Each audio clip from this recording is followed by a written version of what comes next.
Assalamu alaikum wa rahmatullahi wa barakatuh, and how are you guys doing? This is a very important lecture about the preserved Quran, the preservation of the Quran, protected book.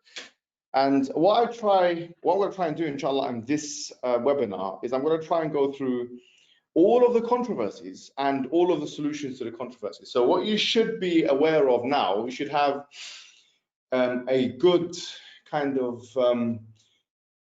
understanding of the main controversies that relate to the Quran being preserved and how to deal with those. Now, obviously, from an Islamic perspective, we have "Inna nahnu nazzalna dhikra wa inna lahu lahafidhun." So, chapter 15, verse 9, that we have certainly sent down the book, and we will be its guardian. It's a theological tenet of our belief to believe that the Quran is preserved. Now, obviously, before I continue, since this will be quite educational, hopefully, what I request from those who are listening, as I usually do if you follow my webinars, is if you're taking notes to make sure that they're organized so that you can refer back to them, because we are going to be putting a lot of heavy machinery on the table. We are going to be going through some things which I suspect many people listening to this will not grasp in the first instance. So in order to ease and facilitate the educational process, make sure that it's not a passive learning, because a lot of the stuff we are going to be covering is not easy to understand that. So we'll start with the basics though. I mean, so the first thing you're going to be writing is what we're going to be covering. You don't have to put all of this down, but the first thing we're going to be talking about are the key areas of controversy. When I say controversy, we're talking about difference of opinion, both within Islam and outside of Islam. So what Muslims are in controversy with each other, and what non-Muslims will say in order to potentially say that the Quran is not preserved. So we have to know what kind of controversy we're talking about. And then we're going to go in chronological order. So from Prophet Muhammad until the companions, and then the Mus'haf at the time of Abu Bakr as-Siddiq, and the Uthmanic Codex, and some of the objections. And then we're going to go into the discussion of what are the ahruf and what are the qira'at, some of the main opinions. We're going to be focusing on At-Tabari's view, and we're going to be thinking about the view that has the greatest explanatory scope, and I'll add here the lowest burden of proof as well. And that's, I mean, when you're making an argument, you always want to make an argument with the lowest burden of proof and the highest explanatory scope. That's usually what you want to do.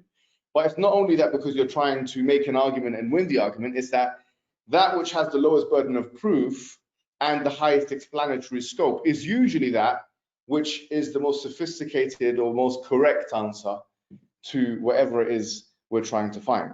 So we're going to be talking after that about the primacy of the oral tradition, and then we're going to have questions. The last time I tried to do this, I did have a serious migraine. I suffer from and have suffered from migraines for years now.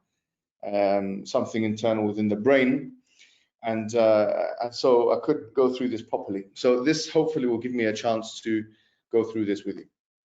Now this is the areas of controversy. Okay.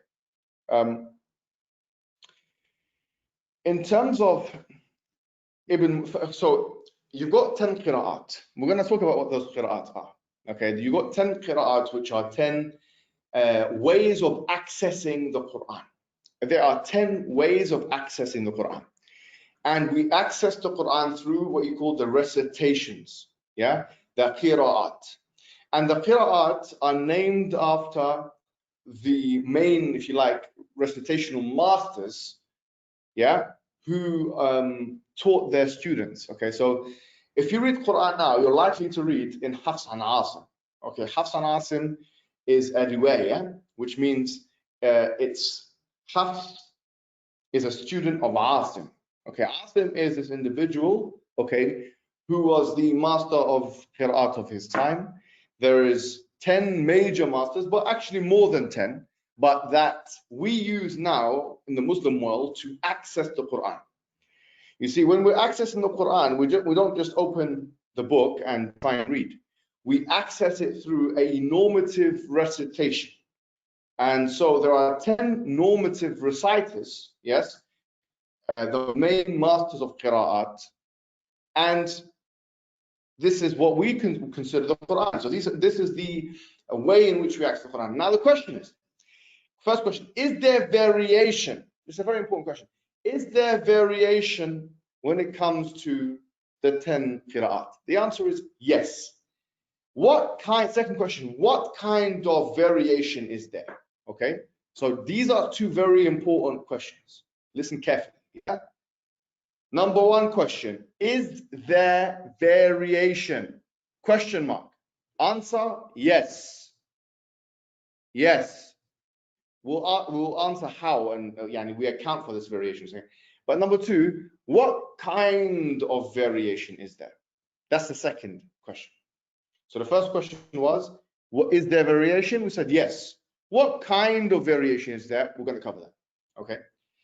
Now, within the 10 normatives, within the 7, there were 7, and then it was expanded by Ibn Jazari into 10. Normative readings, yes, you have words which are either or. So, for example, when we recite Quran, everyone who's listening to this should know Surah Al-Fatiha. So we say, Alhamdulillahi Rabbil Alameen, Ar-Rahman Ar-Rahim, Malik Yawmiddin, until the end of the surah. Within the 10 readings, there are 2 ways of reading the word Malik Yawmiddin. So the word Malik here can either be read as Malik or it can be read as Malik. You see, these are 2 different ways of reading this particular word. Okay, so it can be Malik, which means the owner, or Malik, which means the king. Now, so within the 10 different readings, yeah, the only difference that you're going to find in terms of words in Surah Al-Fatiha is in one word, and that word is Malik and Malik. Now, the question is, okay, Surah Al-Fatiha is quite a small surah. What if we ask about the whole Quran? Listen carefully. What about the whole Quran? How many differences and variations are there in the entire Quran throughout the 7 major readings? Now, Ibn Mujahid, who's a classical scholar, one of the most leading names, obviously existed about 1,000 years ago, and he wrote a book called Kitab Sab'a fil Qira'at. And he says that there are 700 places, around 700 words which have variants. Yes, 700 words. That's what he says. So within those 7 normative readings, there are 700 words. What kind of readings are we talking about? What kind of differences? Like Malik, which means owner, and Malik. Do these differences have a narrative altering implication? The answer is no. It doesn't change the stories of the Quran. It doesn't change, and I'll say this tentatively, the second part, the creed of Islam.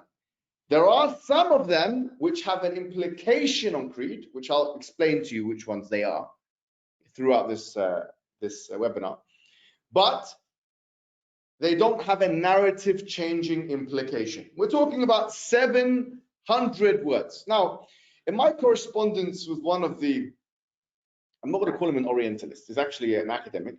Okay, his name is Van Putin, and I had a correspondence with him. He's seen this leading manuscript editor of the West. And I actually told him this. I said, 700 words, and that can be explained, as we're going to come to, through the ahraf, and so on and so forth. And I can actually read out to you what he said. Now, this is not Jay Smith or David Wood, who is an ultra-crepidarian, who has no formal training on this. This is someone who's at least got some sense of the Islamic sciences, non-Muslim. This is what I said to him, and I can use this on my Twitter, right? So I said to him, look, about this. I said,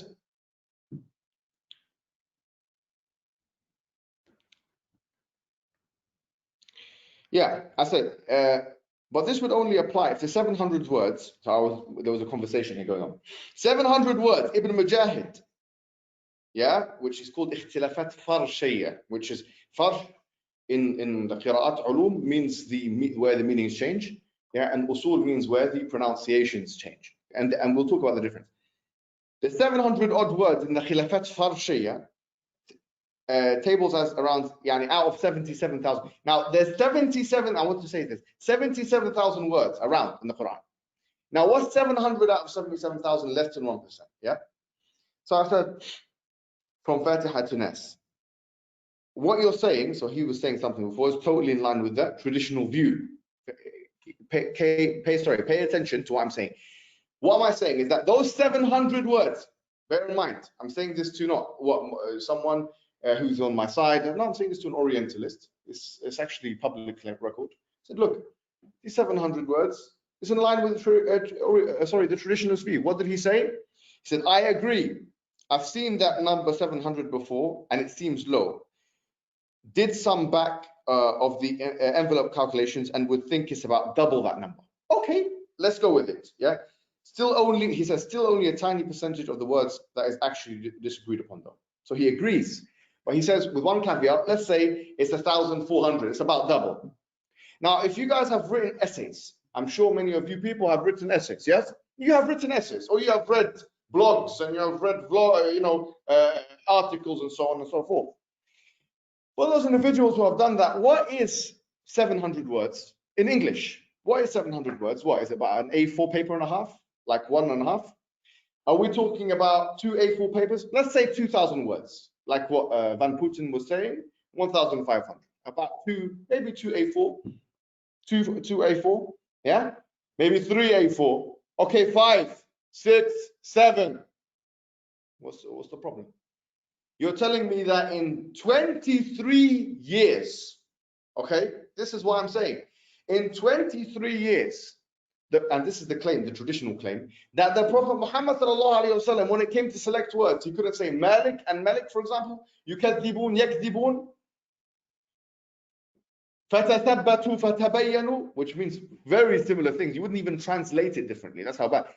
Check it, or how would you even translate that differently? Tathabbatu, tabayyanu, very similar. 500, 600, 700 words, 1,000 words, 2,000. How long will it take you to read 1,000 words? How long? Take you 20 minutes? Maybe less, maybe 10 minutes, honestly, if you read it quite quick. So you're telling me 10 minutes of speech couldn't have been said over 23 years? Basically, the controversy, and this is the point here, guys. The controversy, okay, one of the main areas, so the question is there a controversy? The answer is yes. One of the main areas of controversy is to do with the variants. Write this down. To do with the variants. Question 1, are there variants? Answer is yes. Question 2, what kind of variants? We're talking about variants which don't have a narrative altering implication, but they are differences in words, both of which we uphold as Qur'an and as speech of Allah and so on. So this is what we're talking about. Now, there's a secondary layer of controversy. And what did we say? We said throughout the canonical text, the normative readings, that's one layer of controversy. Are there differences and variances? The answer is yes. Now the question, a secondary question, and this is important, very important. Are there variants outside of the Uthmanic script? In other words, do we find manuscripts? Do we find manuscripts and palimpsests and different material which has completely different consonantal structures and completely different words before and after, omitted, included, or from that which we have of the Uthmanic text? That's the second question. Because the Uthmanic text, the 10 qira'at can be read through them. But sometimes you have manuscripts that are not Uthmanic and that have different kind of words in them, word order. And the question is, can they sometimes be different? I mean, this is an important question. This is a very important question. The answer is yes. For someone to argue, a Muslim to argue, that no, all of the manuscripts are the same, this is a foolish argument, with all due respect. And by the way, not only is it a foolish argument, it's not even an Islamic argument or one that we need to defend. And this shows you the weakness. And I have to say, it's not our fault. It's not the fault of the Orientalists and the disbelievers and the David Woods and the J. Smiths. It's not their fault. It's our fault that we don't look into our own tradition and realize what it's actually saying. The question is, number 2 question, very important. Are there differences outside of the Uthmanic text? Answer is, what am I saying? Yes, there are. I'm not saying there isn't any difference. So there are differences outside the Uthmanic. Yes. And such differences are even documented. Listen carefully. They're even documented in the hadith. There's hadiths of, for example, Abu Darda saying, I don't say وَمَا خَلَقَ الذَّكَرِ وَالْأُنْثَى وَمَا خَلَقَ الذَّكَرَ وَالْأُنْثَى, I say وَالذَّكَرِ وَالْأُنْثَى. It's a hadith. So we recite in Surah Al-Layl, chapter 92, وَمَا خَلَقَ. But Abu Darda, who was one of the companions, he doesn't recite وَمَا خَلَقَ. He recites وَالذَّكَرِ وَالْأُنْثَى. How do you explain this? How do you explain the fact that the manuscripts where it says وَصَلَاةُ الْعَصْرِ or Salat al-Asr, it says, you know, Salat al-Wusta, and then it says Salat al-Asr in there. How can you explain that? How can you explain that? This is the question.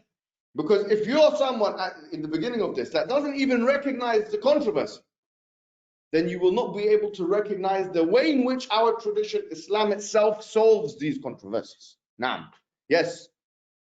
So the two questions that we started with. Are there variants? Yes.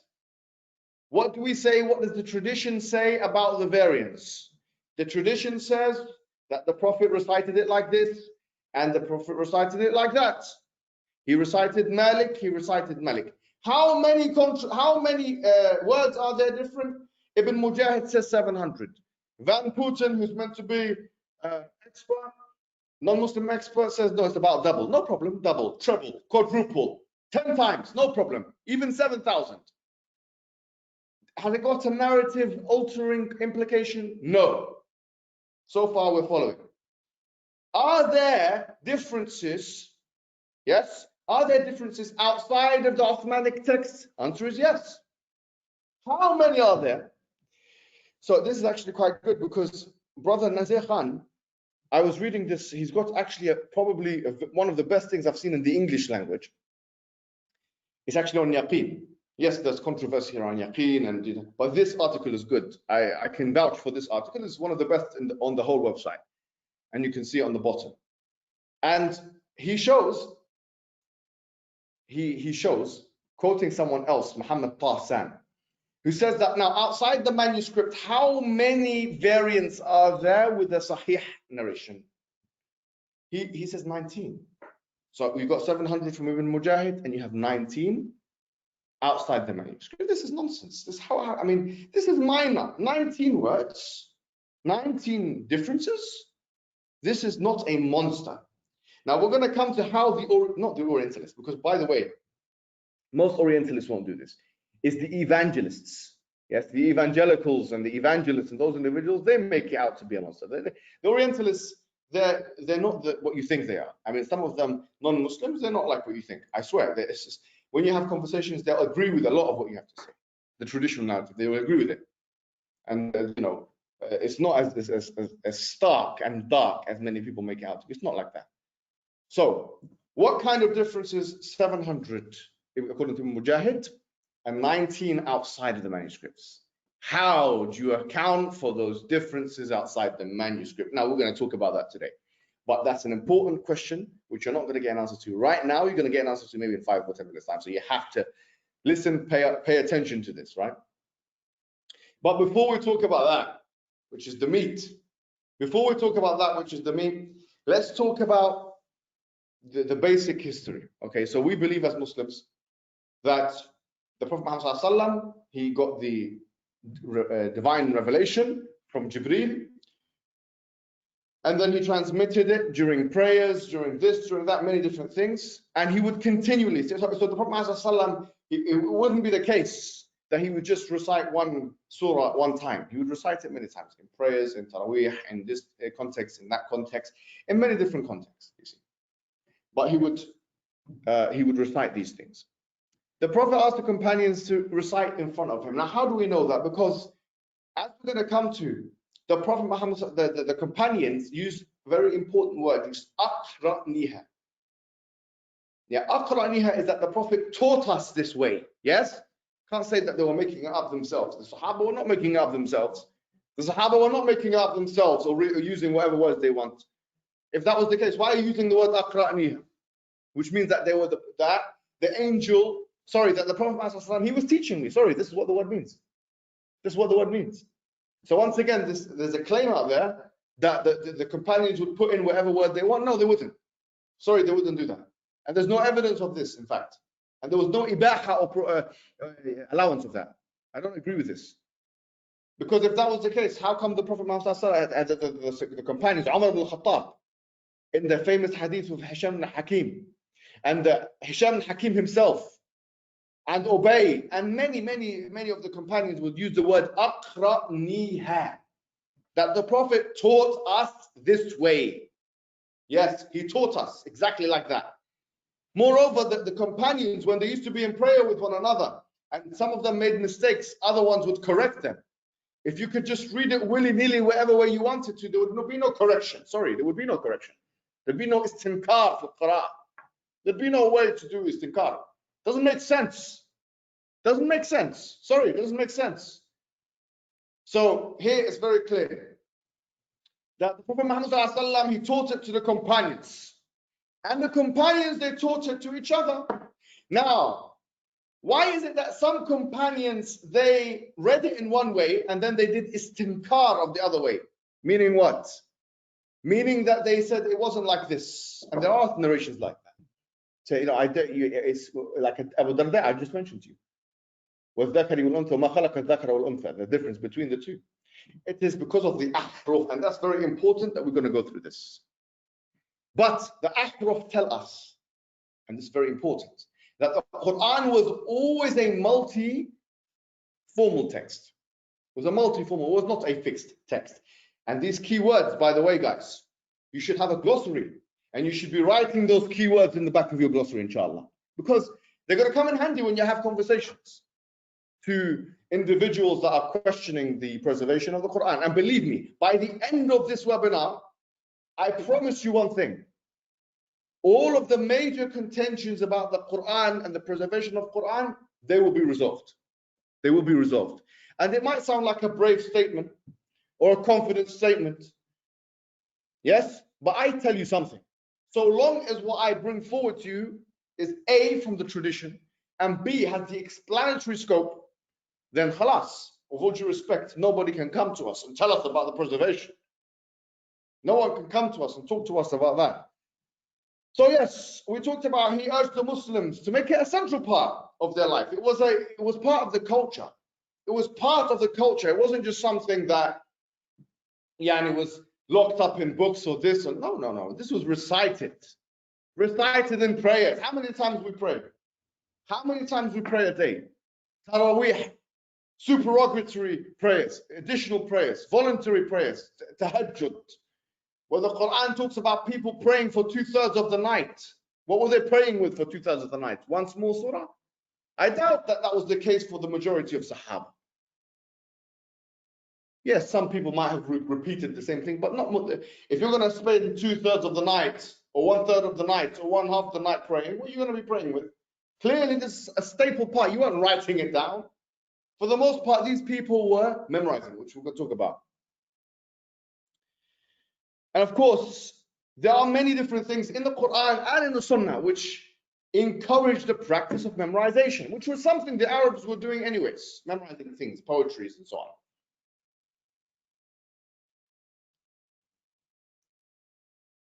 وَلَقَدْ يَسَّرْنَا الْقُرْآنَ لِلذِّكْرِ فَهَلْ مِن مُدَّكِرٍ. We have certainly made the Quran easy for reminder and remembrance, meaning hifz as well, for who is going to be the one who does it.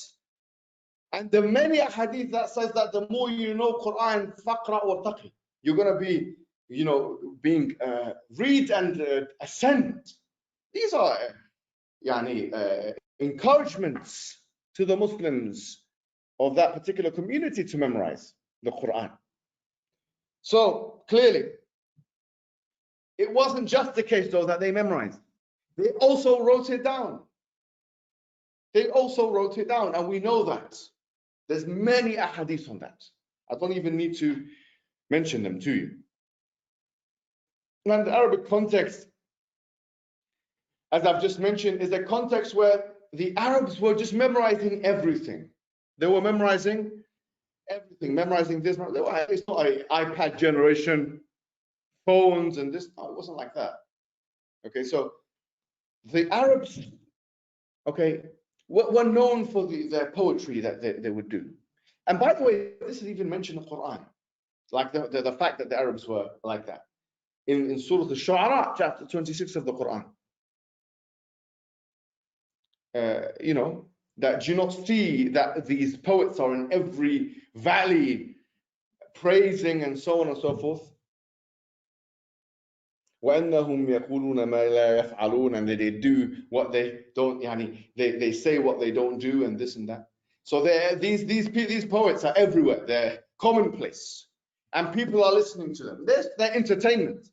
And they would, instead of videoing it or recording it as we do today, they would memorize what they say and go back to their families and they'd all talk about what they have. That's how they recorded information. This is what you have to understand at that time. Now we record. How do you record? By putting on your camera on your smartphone. But back in the days, they recorded by putting on their internal camera, their brains. And they would memorize the information in the hearts of these poets. And they'd come back and speak to their families about it. So this is something which is part of the thick description, if you want to call it that, of that particular culture.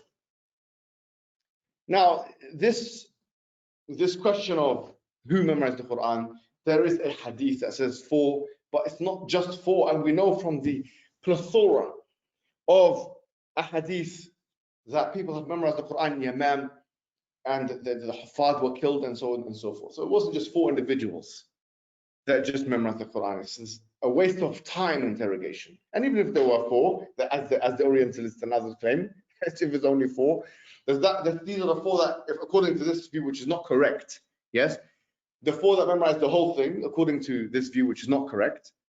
But then it wouldn't discount the fact that there are people that knew chunks of it and they could put it together. There were thousands of Sahaba. There were thousands of Sahaba.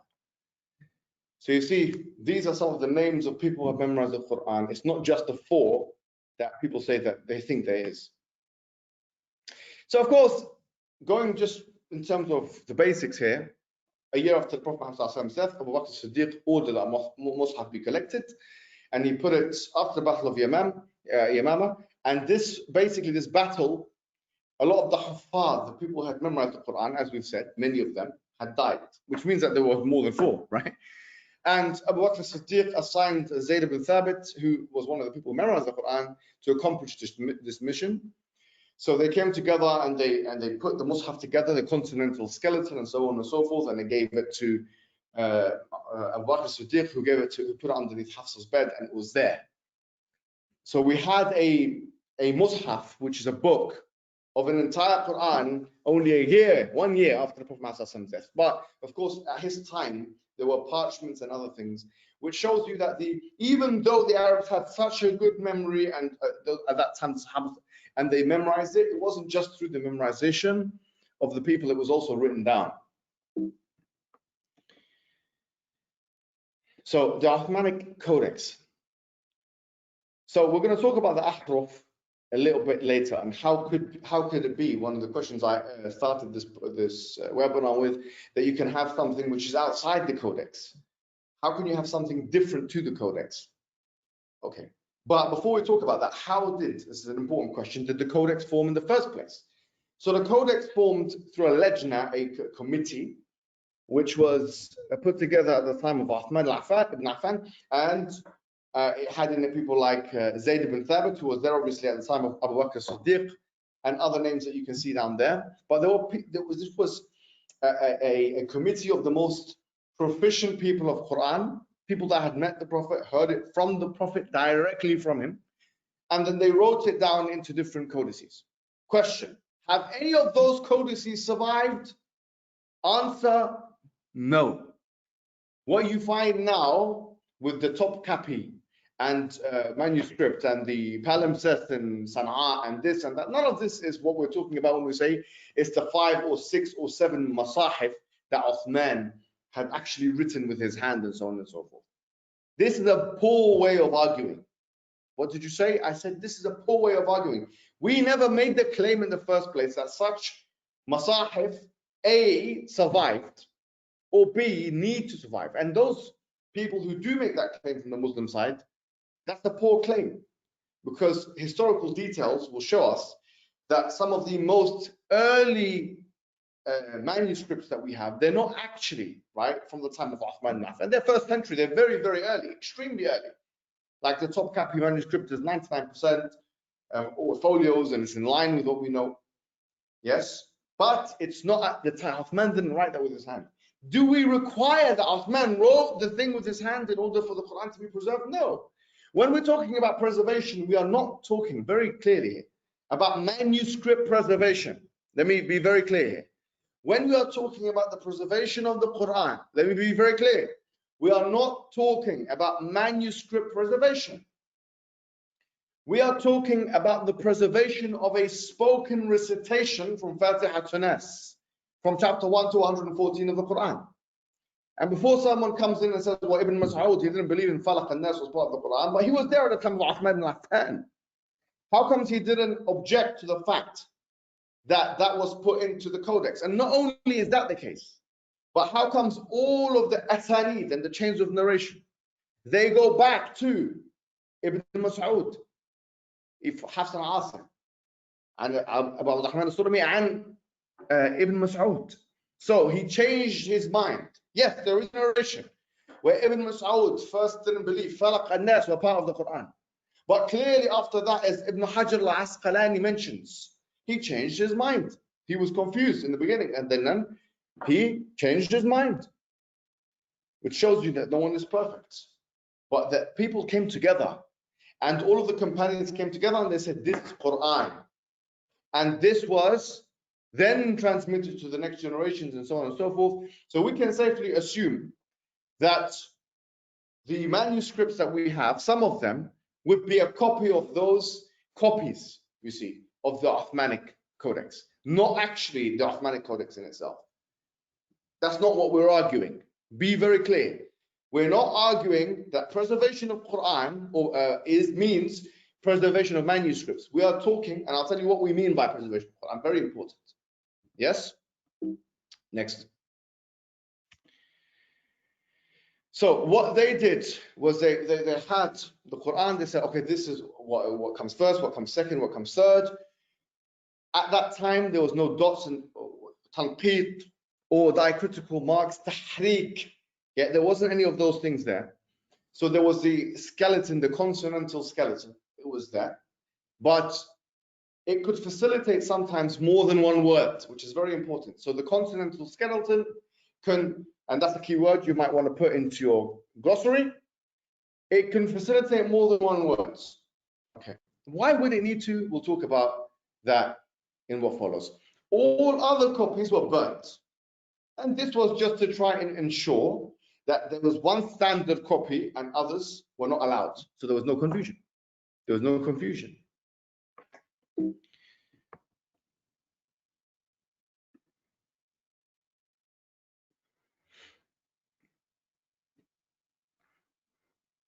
So clearly there's no doubts here.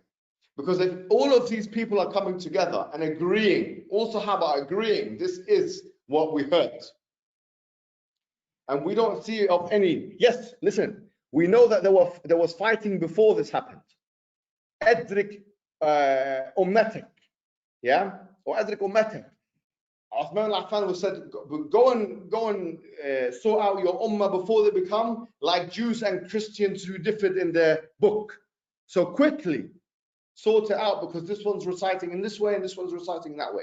But when the Grand Master Sahaba of the Quran came together and all agreed this is the Quran, there was no doubt afterwards. We don't hear of any narrations of Sahaba fighting each other thereafter. Fighting each other, say you don't read like that and you don't read like that. Khalas. The job has been done after this time. We do find narrations, and this is what we're going to come to, the extra manuscript evidence and extra narration evidence. Why is there, if it's true that the Quran is only what Uthman allowed and so on and so forth, how come we find things outside and Sahaba even reading with their harf afterwards? That's different story. We're going to come to it. We're going to come to that. Yeah. So this is the oldest mushaf that I think we have. It's I'm not an expert on manuscripts, quite frankly, and IslamicAwareness.org has got some really interesting pictures and details of manuscripts. This is the one, the top copy one with 99% folios, and it's from the 1st century. It's not Uthmanic, but it's probably a copy of our Uthmanic script. As you can see here, it's the continental skeleton is exactly what we have now. But this is for us, it's additional. It's not something which is asli. It's just an additional thing. We don't use it. As if there was no manuscript on the earth, if this one didn't exist, the Quran would still be preserved. Okay, and I want you to understand that. Put that in your mind. All right, so some objections now. Some say, well, are there some verses which were lost? And so, for example, in Musnad Ahmad, it mentions that Aisha relates that when Prophet Muhammad suffered the agony of death, he got busy looking for him. Her pet animal came in and ate the paper that contained some of the verses, and some of 10 rada'at, you know. But is this to say that Aisha herself is the only person who knows the Quran? This is a very weird interrogation here, if you think about it. But we have to remember that there were some verses in the Quran which were abrogated. ما ننسي من آية ما ننسخ من آية أو ننسيها نأتي بخير منها أو مثلها. Chapter 2, verse 106. Some verses used to be part of the Quran, and Allah removed this. And she herself believed in that abrogation of those verses. And there are ahadith and narrations to that point. So it's important to realize that there are some verses that were part and then they were removed from the Quran. Yes, and Allah mentions this in the Quran. He mentions this in the Quran. So abrogation, al-nasakh, is an important part. When was all the abrogation finished? Fil ard al-akhir. When before the Prophet ﷺ died, Angel Gabriel came to him and he read the Quran to him twice and so on. And so that last rendition was that which remained. The last rendition. There were some verses, because we believe in abrogation, which were part of the Quran, then removed. ما ننسي من آية أو ننسيها نأتي بخير منها أو مثلها. Chapter 2, verse 106. Therefore, this is explained within the apparatus. Yes, the apparatus, the mechanisms of the Quranic structure already. So if someone comes and says, well, some verse is lost or this and that, say, listen, this verse was abrogated, this particular narration, and Aisha herself believed in the abrogation. So that's one important or one common objection. So we talked about this already. Objection to Ibn Mas'ud. They say, well, he didn't believe, there's a narration that says he doesn't believe Falaq and Nas were part of the Quran. We say, yes, he didn't at first, but he clearly changed his mind because his narrations of the Quran include Falaq and Nas. We have narrations with his name in it, which include Falaq and Nas. How do you explain this? How do you explain this? Hafs and Asim is narrated Hafs and Asim, and then An Abu Rahman al-Sulami and Ibn Mas'ud. And he was alive at the time of the legend of Uthman. Uthman didn't take these two surahs out. Therefore, maybe in the beginning he thought, you know, this was not part of the Quran, it's just dua. And then after he realized, yes, actually part of the Quran.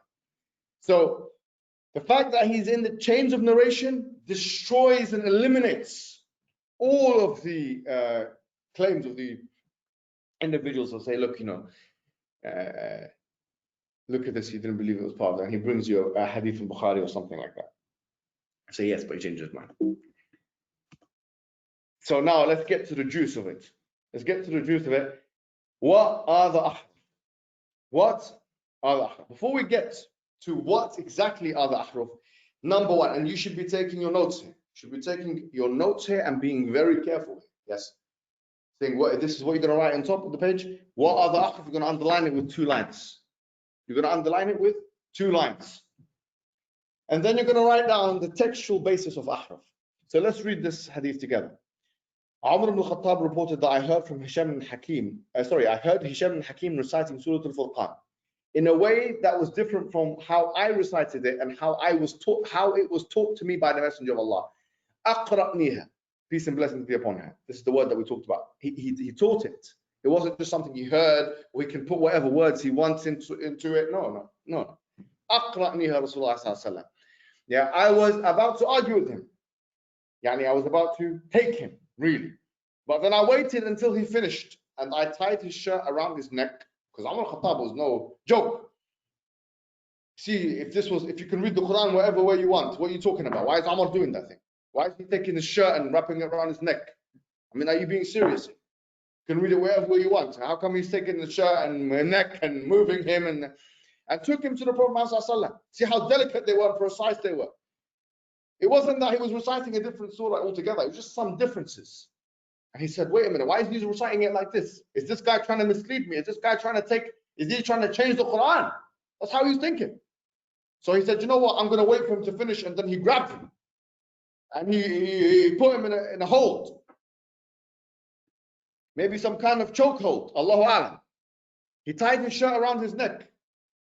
Sounds like some kind of collar chokehold to me. Maybe I don't know, subhanAllah, Umar was a big man. He's a strong man. I don't know how he did this. You know, and he wasn't just playing around. He said, I said, indeed, I heard this man recite in a way that was different from what you taught me. He went to the Prophet. He's in front of the Prophet now. He's asking him. He said, look, it's different. The Prophet said to me, bring him to me. He said, bring him. Then the Prophet said to him, recite, Iqra. Then he recited, and the Prophet said, listen, هكذا أنزلت. It was revealed like that, actually. And then he said, Amar, you recite. And then he recited it. And then he said, هكذا أنزلت. It was recited like that as well. Yes, it's like that and it's like that. So wait a minute, how could it be like that and like that? And then the Prophet gave the answer. Wait a minute, how? He said, as it has been revealed. Verily the Quran has been revealed in 7 dialects. Recite whatever of them which you will find easy. Wait a minute. Wait a minute. So the Quran, there's some verses, there's some words that can be recited in one way and that can be recited another way. Is that something which the traditionalists, the Muslims, the scholars had to invent in order to try and explain the variants, the readings of the variants? No. This is something which has textual evidence from the time of the Prophet himself. He said it. And this is probably one of the most explicit ahadith that show us that the Quran, and put this in right, this one I'm about to say now, in your own words, that the Quran is not a fixed text. Full stop.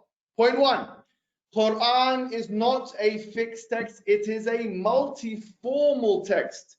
Meaning, we don't claim that the Quran should not have variants. Listen carefully, please. Some people, they're still making videos for 5 years, 10 years. Are they foolish? Are they foolish? We are saying we don't claim that the Quran should not have variants. We are claiming that they should have variants. In fact, if the Quran was only one way, this would disprove this hadith. Subhanallah. Say that one more time, please. Yes. If the Quran is only one reading and there's no malik and tathabbatu and tabayyanu and this and that, this would disprove this hadith. Say, what this hadith? What is it talking about? What on earth is it talking about? So there has to be variants. And this is a Sahih hadith. There has to be variants. And the variance, look at this, was lit taysiri, was to facilitate ease. Was to facilitate what? Ease. Because there's some people, they find it easy to use one word, and other people, they find it easy to use another. So, and if you look at all of the ahadith, and I haven't got time to do this in this webinar, that deal with where the Prophet is literally making dua to Jibreel, to Allah subhanahu wa ta'ala through Jibreel, asking for Jibreel to send it, yes, the Quran, to reveal it in a way that can help the old people and the one who does not know kitaba, not know how to read or write, and he's trying to make it accessible. He wants it to be accessible for everybody. This is the reason why there's some words like this and this word like that. That's why. Lit-taysir. Now, that's the textual basis for it. So let's move on to the next one. So the question is, what are they? Okay, what are the ahruf? The ahruf, you see, there's 2 major opinions. Some say, oh, there's 40 opinions actually. These 40 opinions, they're not really opinions. You know, as Suyuti mentions in Al-Qur'an, that there's 40 opinions. People don't take that seriously. And with all due respect, the mutakhasisin, the specialists of the area, they don't take that seriously. Yes, there's not 40 opinions. There's 40. Some of the things that people say are from Sufi orders or something like that, and they say this al-amr wal-nahy wal-nasikh wal-mansukh yani kada kada. This is not. These are not part of the 40. No. They don't have backing, and this is why I'm saying this. I'm not saying this Muhammad Hijab is saying. No, I'm saying that these 40 opinions, they don't have that much backing. The two opinions which have the most backing are the opinions of the Qur'an and the Mutakallimin. Opinion 1, and the opinion of At-Tabari, who is the opinion of the Fuqaha and al-Hadith, which is opinion 2. Okay, so you have two different kinds of opinion. So let's go through each one. The Qur'an, people like Ibn Jazari, and Mutakallimun, people like Abu Bakr al-Baqillani, Razi and others, they are just saying that the ahruf are 7 categories of difference. For example, word order, words having more ziyadatu wa nuqsan, more or less letters, etc. So what they're looking at is they've got the 10 qira'at in front of them, and they're saying what are the categories of difference and variation that we find, and they categorize 7 such categories. And it must be said that someone like Ibn Jazari, for example, has a different categorization. So Al-Baqillani, who has a different, they all believe it's awjuhul khilaf. There are 7 compartments, if you like, categories, if you like, of difference. Let me give you an example. Say you go to a car showroom and you see cars in front of you. Yes, you see different cars. Yeah. And you see there's, big car, a Jeep looking car, like a coupe. I don't know, I'm not into cars that much, I have to be honest. I don't know about the different kind of cars, yeah? And maybe you see a motorcycle as well, yeah? Maybe a skateboard there as well, yeah? You see maybe a scooter, maybe. So you see different vehicles, a lorry, and they're different colors. Different one, black one, white one, red one, yellow one, green one, blue one. Now, I'm within my right to say, look, I'm going to put all the vehicles together which are blue. I'm going to put all the vehicles together which are blue. And I'm going to put all the vehicles together which are red. And I'm going to put all the vehicles together which are green. And I'm going to put all the, and so on and so forth. That's one category of difference. What? Color. Color. And then I might say, look, I'm going to try and compartmentalize in a different way now. I'm going to put all the scooters together. I'm going to put all the cars together. I'm going to put all the lorries together, and so on and so forth. So what? I have a different category of difference. And then I say, look, I'm going to put, I'm going to put all the diesel cars together, and I'm going to put all the unleaded petrol cars together, and I'm going to put all the vehicles with no electric cars, and so on and so forth. It's another category of change. So what these people are saying is that we're looking at different categories of change within the 7 qira'at, or the 10 mutawatir, the most, they call them the mutawatir, the most authoritative from mass transmissional perspective, from the angle. And we're going to look at different categories of change. And these are, they would argue, yes, these are the 7 ahruf, the different categories. So just would say it's like, for example, I'll give you just 1 or 2, the top of my head, taqdeem wa ta'khir. And there's only one example of that by Surah Al-Tawbah, by the way. But so where you have one word, qatalu qutlu, I can't remember exactly the evidence for that, but that's one category. And then you have another ziyadatu wa nuqsan. Then you have a third category, which is, for example, you have tajmi'a and tafreed. For example, having pluralizing and singularizing the same word, and so on and so. These are 7 categories, you see. So they say these are the 7 ahruf that the Prophet ﷺ is talking about. These are the 7 ahruf but there's a problem with this view. It doesn't explain the hadith mentioned previously. That, how will this facilitate? And it's very difficult to imagine. Yes, you can argue.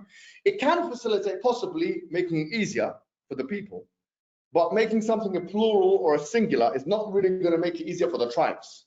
You could argue this, and I would agree with that. Is that a hole in the narrative? Yeah, maybe it is, actually. Maybe it is a hole in the narrative. But if you say, wait a minute, some disbeliever are going to take your words out of context. No, it's the hole in what narrative? In the Qur'an narrative. Though that opinion. Not in the whole of Islam narrative. Come on, please. Don't be ridiculous. Yeah, don't be embarrassing. So it doesn't explain, moreover, it doesn't explain the shad narrations or narrations which are outside of the scope of the Uthmani Rasm. Because the question is, now you've got these 7, but are these 7 are not enough to tell us the differences manuscript differences? Listen, manuscript differences outside of the Uthmanic Rasm, in addition to narrational differences as well outside of the Rasm. Really, this is not, it doesn't have the scope to deal with that. Let's be honest. It can deal with the variations within, but outside, it doesn't deal with it as good. We have to be honest. Because how could it explain وَالذَّكَرِ وَالْأُنْثَى وَمَا خَلَقَ الذَّكَرَ وَالْأُنْثَى? It's not really, where does it fit into Ibn Jazari's 7 categories? It doesn't really fit in neatly into his categories, to be honest. Neither does it fit into Al-Baqillani's 7 categories or Al-Razi's 7 categories, which are all different. By the way, they have different categories, even though they all say they're different categories. So, for example, going back to our analogy of the showroom with all the different vehicles. So I can choose color, I can choose, petrol or diesel, I can choose this, that. But all these people who say this category difference, they choose different categories, you see. So if the categories were so clear, someone would argue, right, and rightfully so, why don't you all agree upon the same categories? Do you see the point here? So there are some issues. It's not perfectly explaining of all of the variables. So that is an issue. But it does have the advantage of explaining at least, okay, these are the categories of difference, and it doesn't go completely out of line with making it easier for people. I can imagine that how could that make it easier, but not in a full way, to be honest, because the word is before or after. I'm not really seeing how that will help a person who's an ummi, like you've got to think about that. Now, Tabari's view, which is the view of the majority and of the fuqaha and of al-hadith, and Ibn Abd al-Barr, not Muhammad Hijab, Ibn Abd al-Barr says it's the view of the majority of people. They say, Tabari says, and he expands upon this in his work, Muqaddimat Tafsir al-Tabari, because he had a work that was written which was bigger, which is now it's not extant. It's been miscatalogued or something, it's not with us today. But in his Muqaddimat Tafsir al-Tabari, he says basically this. He says that in one word, you can have up to 7 differences. You can have up to 7 differences. For example, the word aqbil means come here in Arabic. Aqbil, you put this down. Before we put this down, you're going to write down what are the ahruf. 2 major opinions. The opinion of the Qur'an and the mutakallimun. And we said, what is that opinion? 7 categories of difference. And each of those individuals, like Ibn Jazari, Al-Razi, and Baqillani, they have different category descriptions. So that's opinion 1, major opinion. Opinion 2 now is the opinion of the Tabari and the majority of the Fuqaha and Al-Hadith. They say that in one single word, you can have up to 7 variations. So they say, for example, the word aqbil, you can have aqbil wa halumma wa ta'ala. And in the word idhab, you can asra' wa adhib wa idhab wa kada wa kada wa kada. So you can have different words up to 7, which these words which are up to 7 facilitate ease. And by the way, this makes more sense in terms of facilitation of ease. You have to say. And I'm not doing tarjih here, I'm leaving this out there. They both have their. But if you think about facilitation of ease, I mean, the fact that you can say aqbil or halumma or ta'ala, clearly that will make sense that, okay, this makes it easier for like one Arab saying aqbil, ta'ala. We even say ta'ala now in the Arab world, ta'ala. Most Arabs say ta'ala. Aqbil. I mean, if I say to my mom, or my son or whatever, aqbil, he's going to say, what do you mean by aqbil? If I say ta'ala, he don't understand what I'm trying to say. So I can see how using different words which are synonymous, yes, using different words which are synonymous but which mean the same thing, but for a different Arab tribe, would facilitate ease for different people and would make the Quran accessible to such people. I can see that. But now there's a question. Let me see if it's in the next slide. 1 second. The question is, How can we explain the fact that at-Tabari, like you do have these other categories of difference? I mean, we said before that at-Taqdeem wa-Ta'khir of the 10 qira'at only comes one time. There's only one example of it. But you do have some other category of difference. For example, you can have the same word with the same, what you call in Arabic, haykel, jism. Has the same haykel, the same jism, but it's not a synonym, but it has an i'rabi difference. Now, this is all, if you don't understand what I'm going to say, I'm going to break it down. I'm going to break it down, don't worry. Don't worry. For example, you have a verse in the Quran where it says, بَلْ عَجِبَتَ وَيَسْخَرُونَ. بَلْ عَجِبَتَ وَيَسْخَرُونَ. You have become estranged, or you found this thing weird, and they make fun of it. That's what the ayah means. And then you have another qira'ah which says, بَلْ عَجِبْتُ وَيَسْخَرُونَ. If Allah is saying بَلْ عَجِبْتُ with a dhamma on the ta, that means He is finding it weird. Allah Himself is finding it weird, which is why we said, this is a different thing now. This is a creedal thing. Does Allah find things weird? Does Allah find things weird? How can you say? Now, obviously, these two qira'ahs, it's the same words, but the i'rab, because in Arabic you have something called i'rab, which is not in English. You don't have i'rab in English. And the i'rab is تغيير أواخر الكلم, basically the end of each word, dhamma, fatha, kasra, and so on and so forth. And that changes the meaning. Whether you're talking mukhatab, and mutakallim. Is it first person, second person, or third person? The word is the same. Listen, the word is the same, but now, because the Arabi difference, you have dhamma in one qira'ah and fatha in one qira'ah, has changed the tense. Yes, the Qur'an opinion, they do have that as well. They have a category of difference where it's either first, second, or third person. They do have that. However, at-Tabari's opinion here, the problem with it is, does it account for such words which have Arabi differences which are not synonymous for the tribes? Now, this is a very complex question.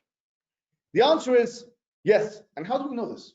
We know this because if you look at his tafsir of that particular ayah, he says that both, and this is something Farid from Farid Response, mashallah, he's the one who, he sent me a maqta of that. Wallahi, he is to be credited for this example. And if you don't know Farid Response channel, you should know by now. You should be subscribed to his channel, actually. Yeah, how dare you not be subscribed to his channel? Anyway, so it's a very good point that at-Tabari, he accepts the differences which are not just synonyms. Meaning what? Meaning that any category of difference which is less severe than the category of synonymous change can be explained to at-Tabari through the ahruf. Whether it's within one harf or within the seven. Either way, at-Tabari explains it that Jibreel sent it to Prophet Muhammad ﷺ in this way and in that way, and that's exactly what he said in the tafsir of that particular verse. Now, so here what we have with at-Tabari's opinion is a little bit more facilitation, and it explains more within the tradition. It explains more within the tradition, in the sense that now we know, okay, it facilitates ease. Yeah, it facilitates ease because you're using a different word, synonymous word. Another thing with at-Tabari's opinion, which is very, very important, and now you should be putting it down. At-Tabari's opinion. Number one, different synonyms of the same word that facilitates for the tribes. It's not limited to these differences. Yes, so other differences are also could be explained, but because we don't have the full extent work of the Tabari, we can't explain to you exactly. He believes harf 1 is this, harf 2 is this, harf 3 is this, harf 4 is that, and so on. It doesn't go like that with him. He doesn't do this. He doesn't go like that. The Qur'an do that, yeah, and the Mutakallimun do that. At-Tabari doesn't go into such depth because really and truly he's kind of, it's almost as if, I'm not saying he's saying this, but it's almost as if he's saying, I can't go into this sequence because I don't know exactly which is the harf. But all of the, basically this is what he's saying, and this is what we need to know. One liner, all of the variational difference within the 10 qira'at are explained through the ahruf. Whether you believe that the ahruf are exactly 7, because 7 could mean, according to many of the scholars, just many in the Arabic language, or you believe it's actually 7. That the ahruf are the explanatory mechanism that we use to assess the different variations of Quran. And what's interesting about At-Tabari is that he says in his Muqaddimah, he says that, question, هل قراءات العشر, or he doesn't believe, by the way, his opinion in terms of قراءات العشر is different to the opinion of the Quran. But or is the Uthmani رسم? هل المصحف العثماني is the Uthmanic رسم, yes, محتوي على جميع الأحرف? Is it encompassing of all of the ahruf? He says no. Wait a minute. Why is that important? I'll tell you why. Because the 10 qira'at that we have in front of us, the Qur'an believe that all of the 7 ahruf are in them. At-Tabari does not believe that. One more time. The Qur'an, Ibn Jazari and so on, the first opinion, as you can see up in the slide, Ibn Jazari, Mutakallimun, etc. Those guys believe that all of the 7 ahruf are in the qira'at that we have. Whereas the Tabari does not believe in that. He says you can have a harf, listen carefully. You can have a harf outside of the Uthmani Mus'haf. What does this mean? It means that if we find the manuscript, or if we find the narration, or if we find something which has a different lexical formulation than the one we have in Uthmani Mus'haf, one conceivable understanding, according to Tabari and the Fuqaha, many of them, is that it's a harf. But it's a harf that has not met the conditions, and we're going to go through the conditions that are required in order to make it Quran. But it could be a harf. So the question is, if someone says, well, there's narration of Ibn Mas'ud saying yatim and fajr, how comes he was telling this man to say yatim, yatim? Then he says at the end, fajr. Or the one we talked about was Abu Darda, or this narration or that narration. We say, khas, it could be harf. What's the problem? On Tabari's view is that you can have a harf outside of the Uthmanic Mus'haf. Now, why is this significant? Question, why is this significant? Because, pay attention, if you believe that there can be a harf outside of the Uthmanic Mus'haf, every single manuscript evidence which contradicts the Uthmani Mus'haf is irrelevant and is explained through the ahruf, according to not me, according to At-Tabari and the Fuqaha. Listen carefully.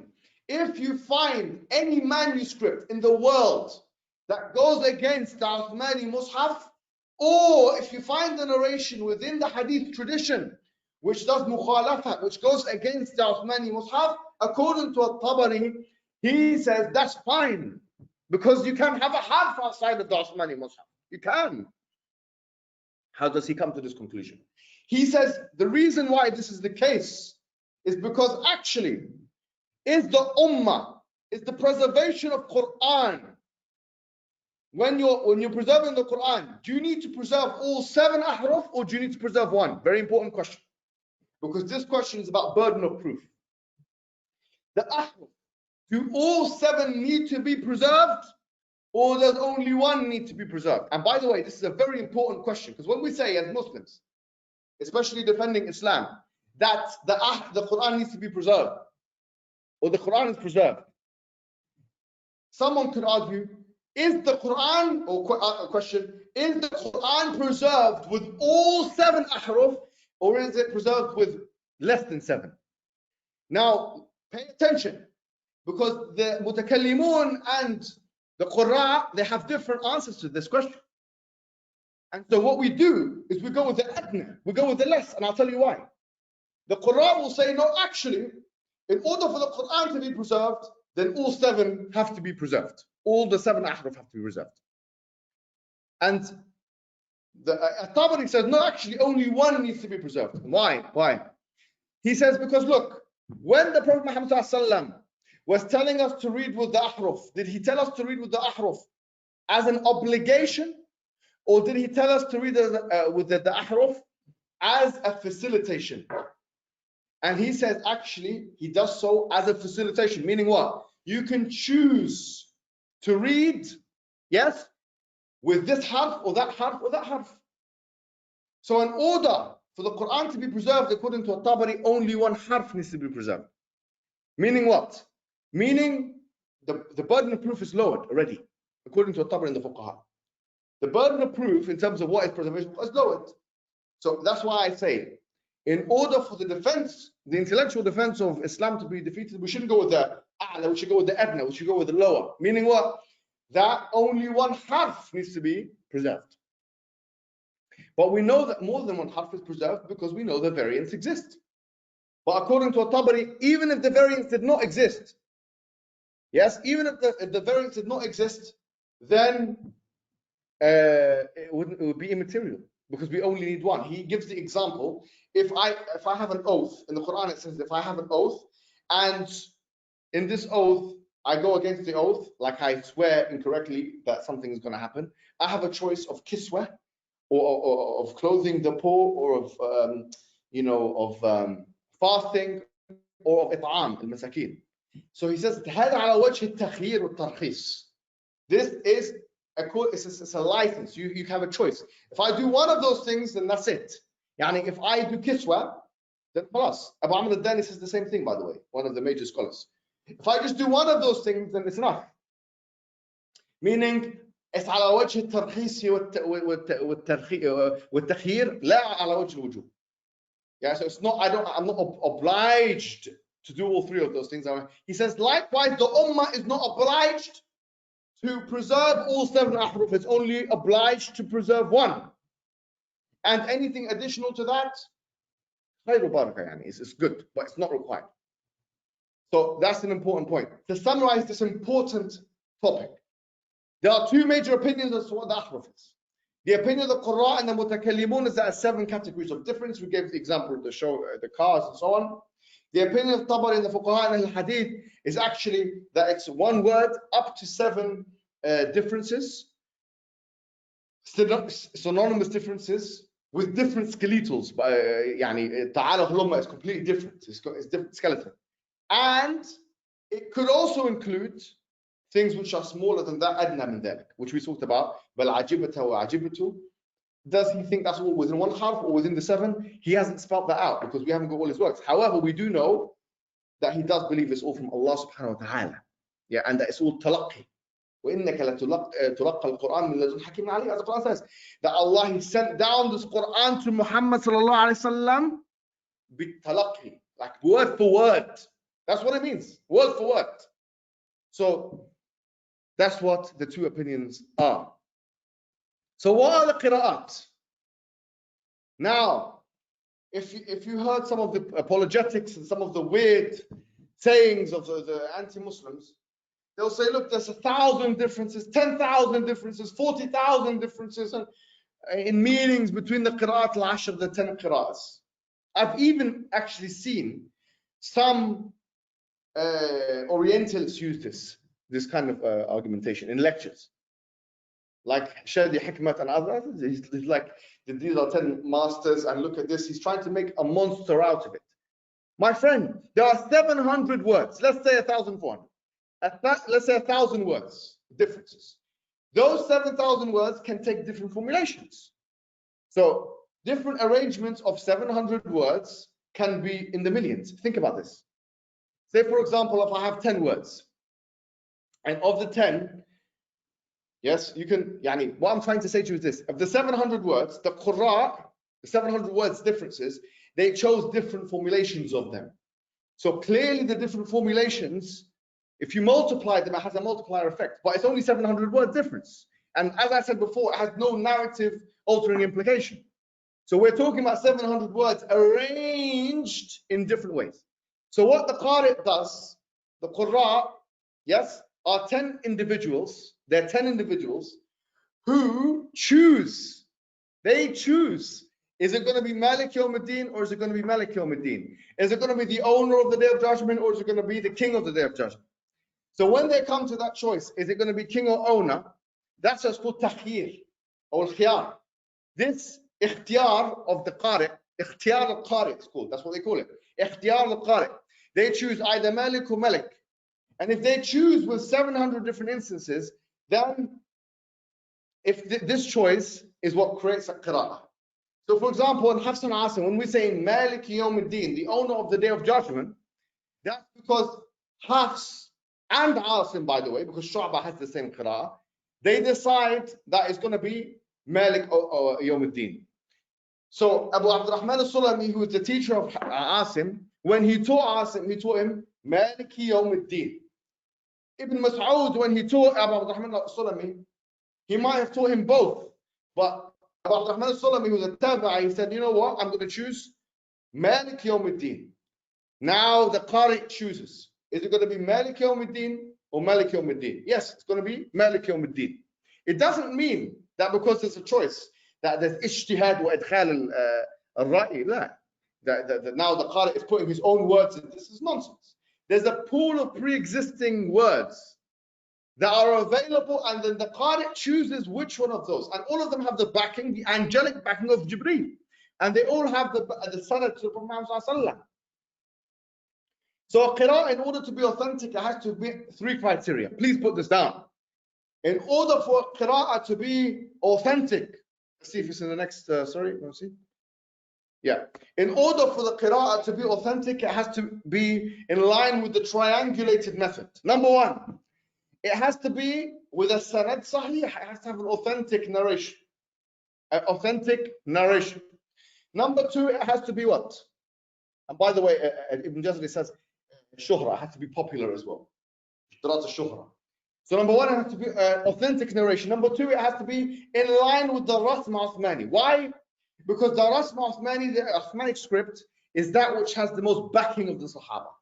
So we know now the script itself is not going to facilitate all of the ahruf, according to At-Tabari's view. Yet, in order for it to be a sahih qira'ah, it has to be in line with the Rasm Uthmani. Number 3, it has to be in line with the Arabic language. This is what we call the harmonizing method. The Qari now chooses what word he's going to put. Is it going to be Malik or Malik? But the choice is limited to that which the Prophet said. Listen carefully. 700 words that the Prophet said in different ways. He chooses Malik or Malik. Tasabbatu tabayyan. He chooses those. There is a choice that is made by the Qari. Asim chose Malik, not Malik. Nafi' chose Malik, not Malik. So those choices are limited, and they are backed by the Prophet. They are not, but arrangements of those, if you multiply them, obviously they're going to be in the thousands. If you multiply them, it's going to be in the thousands. But we're not talking. The original is 700 words, and if you multiply 700 by 2, 3, 4, it's going to be in the thousands. But we're not talking about thousands of differences. We're talking about 700 words that have different awjuh, different ways of being recited. That's it. So the Qari gets to choose. Is it going to be Malik or is it going to be Malik? The Qari gets to choose. Tathabbatu tabayyan is going to choose. Nunshiduha nunshiruha is going to choose. You know, and so on and so forth. Surujun Siraj, which is very interesting, you know, this verse in Surah Al-Furqan. You know, Suruj means stars, more than one star. Siraj and Munira means one star. So in one qira'ah, we have many stars, and that's what we know in the cosmos. Interesting, actually. But yeah, so they get to choose which is it going to be. Is it going to be one word or another word? But that choice is limited by the ahruf and by the sanad. It's important. It's important. Yes, it's important. That textual criticism from the Islamic perspective is called naqd al-qira'ah. Any qira'ah, which, because there's some fools say there's no such thing as textual criticism in Islam. There is. And by the way, there's a harmonizing method. The harmonizing method is what? The triangulated method of the sanad. Number 1, the narration, the chain of narration. Number 2, the rasm, the consonantal skeleton. And number 3, what? Number 3, what? You should be paying attention now. Number 3, what? We said the rasm. And we said the consonantal skeleton, the sanad. And we said Lugha Arabiya, it's got to be Arabic language. It has to be in line with the Arabic of that day, not the Egyptian one or the Iraqi one or this or that. No. It's got to be that of the day, the classical Arabic of that time, the 7th century, which we have preserved through dictionaries and through poetries and so on and so forth. So you see, everything has a chain. And the reason why these became the most famous is because they had the most students and because their qira'ah has the most robust and authentic chain of narration back to the Prophet Muhammad sallallahu alaihi wasallam. That's the reason why they became the most famous. That's the reason why they became the most famous. You see, but you might be a bit confused, thinking, "Oh, I'm not getting the difference between the ahruf and the qira'ah." The difference between the ahruf and the qira'ah is the following. The ahruf, listen carefully. So put this as a question: what's the difference, therefore, between the ahruf and the qira'ah? The ahruf are the differences, or the types of differences. Yeah, the differences in the variation. The qira'ah is a choice. Listen, all the choices. Listen carefully. اختيار القارئ, the choices of said master of recitation to incorporate one difference from another. You see, so that's what اختيار القارئ is. So that's the difference between the ahruf and the qira'ah. Now you might not get this, but it's heavy material. I told you already. And that's why you have to keep referring to your notes and go back to this recording that you're listening to now. You'll get it eventually. It's not something you're meant to get. Or don't think, oh, I don't understand this and this is confusing. If it's confusing, you shouldn't have. But this is what it's all about. You have to go back and listen again, I'm afraid. And a lot of non-Muslims are listening, so I've never heard this before. I know they are listening. I know David Wood's saying, oh, bloody hell. What the hell, man? What did I get myself into? Why am I even talking about this matter? Why am I talking about this, man? I've not read these books. I have no access to them. What's his name?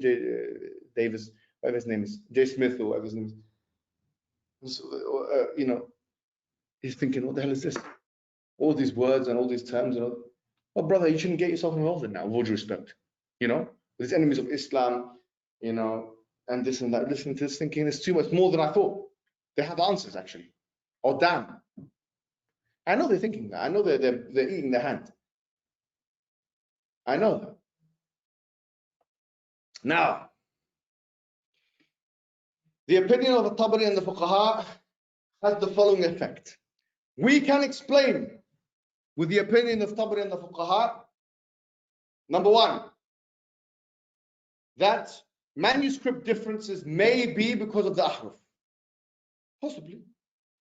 Any difference to the Uthmanic, any manuscript you give me in the world that's different from what I'm reading in my salah and what I believe is Qur'an, I will tell you it's conceivable that that could be a harf. Khalas, end of discussion. Don't waste my time. It's it. That's it. Hold on. What? What? Anything you give me, I'm going to say it's possible it's harf. It's possible that it was abrogated. You get me a narration, it's possible it was a harf. It was possible it was abrogated. Khalas, these two things.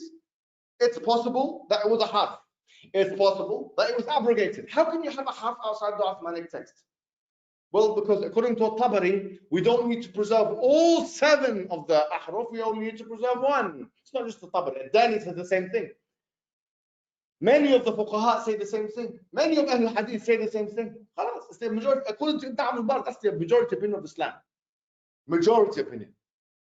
So get me any manuscript difference, any in the whole wide world, Sharqan wa Gharban. Get me any one of them, please. And tell me here's something that's different. Make 1,000 videos, a billion videos.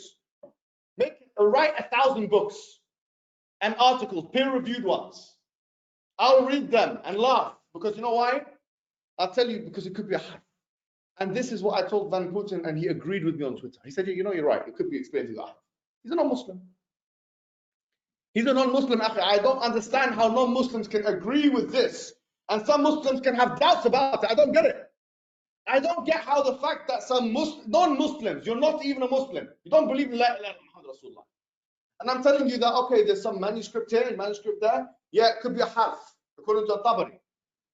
And then, yeah, it makes sense. That's an inroad. It's true. It's intellectually satisfying. But then you have Muslims say, I have got doubts, I don't know, and this can't. Be quiet. Have some guts. Be a man. Stop being the slave of the Orientalists. Come on. It's an inferiority complex. Why, man? This is embarrassment.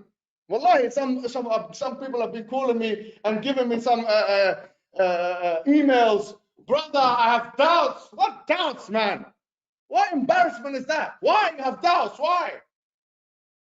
The Orientalists, if you read their works, you'd be surprised. They're more on our side than they're against us. You'd be surprised, wallah, you'd be surprised. And some Tullab al-Ilm that come out and say these Orientalists this and that. They don't know what the Orientalists say. Some of them are actually with us, not against us. So tell me now, you find any manuscript in the whole wide world, or you find me a singular narration which goes against the Qur'an, Uthmanic Rasul. What does it do for me? Nothing. If the harf possibly was abrogated, possibly, khalas. What's the problem? I don't understand. Why you have doubts? What kind of man are you anyway? Huh? What kind of woman are you? What kind of Muslim are you? What kind of Muslim are you? Let's be honest about the situation. Putting doubts in that one's heart and that one's mind and this one's soul. Be quiet, man. This is all in our tradition. We have a chain of narration. Yes, we have a chain of narration that goes back to the prophets. And yes, we believe the Quran is a multiformal text, not a fixed text. So yes, we believe in the variants. We believe in the variants. And we believe that they're all from Allah. And we have the textual evidence for that. And we believe in the ahruf. And we believe in the qira'at. And we have a textual criticism. And that's that. And that's that. So this has a great explanatory, this opinion of At-Tabari, I would agree, has a great explanatory scope. And it allows us to explain all of the differences within the qira'at that we have and we read the Quran with. And all of the differences that may emerge outside from a manuscript perspective or from a narrational perspective. Tell me now how an Orientalist has any argument against the Quran and the preservation of Quran. Tell me how. Sorry, I just got a bit passionate there. Well, make sure you're taking your notes. And I'm sure there's a lot of things that you got from that. So, why do you assume the manuscripts and narrations that lie outside of the Quran? Why don't you assume that they're ahruf? They may be ahruf. They may not be. But they don't have an authentic narration. And if they do, they don't fulfill the condition, the triangulated Ibn Jazari condition. It's not just Ibn Jazari, by the way. At-Tabari also has these conditions. They have to have a sanad that's correct. And others like him. Ad-Dani has that condition. Ibn Qutaybah has that condition. Ibn Mujahid has that condition. Yes. We know, we've read these books. Sorry, Yanni. Orientalists, you have not read anything. David Wood, you've not read a damn thing. All you're reading is all you get your information from is me. I'm your teacher, boy. And all of you people, I'm your teachers, you're Orientalists. Wallahi, we are your teachers. And you know it. Don't pretend to be our teacher. You have nothing on us. You know nothing. Don't ever come and step up to us, wallahi. All of you. And I know you're listening to me. I'm shaking. You need to use the toilet now. I know you do. Anyway, all of the major opinions need to show that one harf is preserved. Only one. Yani the fact that we have, and this is a very good yaqeen. Wallah, it's a very good. I like this thing. Yes, sometimes they have some weird statements in some of this. Oh, yeah, it's true. But this one is a good, very good paper written by Nazir Khan. Excellent one. You read it. It's a fantastic paper. We'll go to the next one. So we don't need a manuscript. This is the beauty of it all. The Quran is qira'ah. The word Quran itself means transmission orally. So we don't need a single manuscript. We don't need a single manuscript to preserve the preservation of Quran. We don't need a single one, not even one. All we need is a chain of narration. Now listen carefully. Listen carefully, and I want you to all listen. I know the enemies of Islam are listening to me. Let me take my glasses off. Let me take my glasses. If you saw what I look like now, believe me, a lot of the enemies of Islam would be very scared. Just like Apus was very scared. Many of them would be very scared because, you know, when we come with the truth and the haqq, when we come with the truth and the haqq and all of the details like this, khalas, what are you going to do? What are you going to do? Question the preservation after this. Go on. Because you know what? I went to uni on a postgraduate level and I sat and, you know, wallahi, I'll tell you something, yeah? I sat on a textual criticism class for the Bible. And I'll be honest with you, yeah? Old Testament. It's called text criticism. That was the name of the module. And I was sitting down and listen to me. They were talking about the Old Testament. This was Old Testament text criticism. And the guy, obviously, they all knew the languages. Like most of them, they were kind of weak on them. They're not nothing like how the Muslim community is with Arabic. They're kind of weak, like any, barely can read the Greek and barely can read the Hebrew. And I asked the professor in the class. I'm not an expert in biblical textual criticism. I have to ask, what is the harmonizing method? Listen carefully what I asked him. I asked him, what's the harmonizing method with the Bible? How do you know what goes in the Bible and what comes out of the Bible? Listen carefully. And write this down. Comparative religion. Write it down, underline it. Harmonizing method. Underline it. Now the question is, what is the harmonizing method for the Quran? Me and you know now. It's the triangulated method. You have to have an authentic narration. You have to have Rasm Uthmani. And you have to have what? The Arabic language, yes. All three of these things. If it fits those criteria, or if it's mutawatir, according to Ibn Jazari, it's Quran. Now, as for the Bible, question. I have a question. What is the harmonizing method for the Bible? Do they have a chain of narration? I asked the guy, professor, big time, big shot. No, it's no joke, this guy. I said to him, do they have a harmonizing method? Huh? Do they have a chain of narration?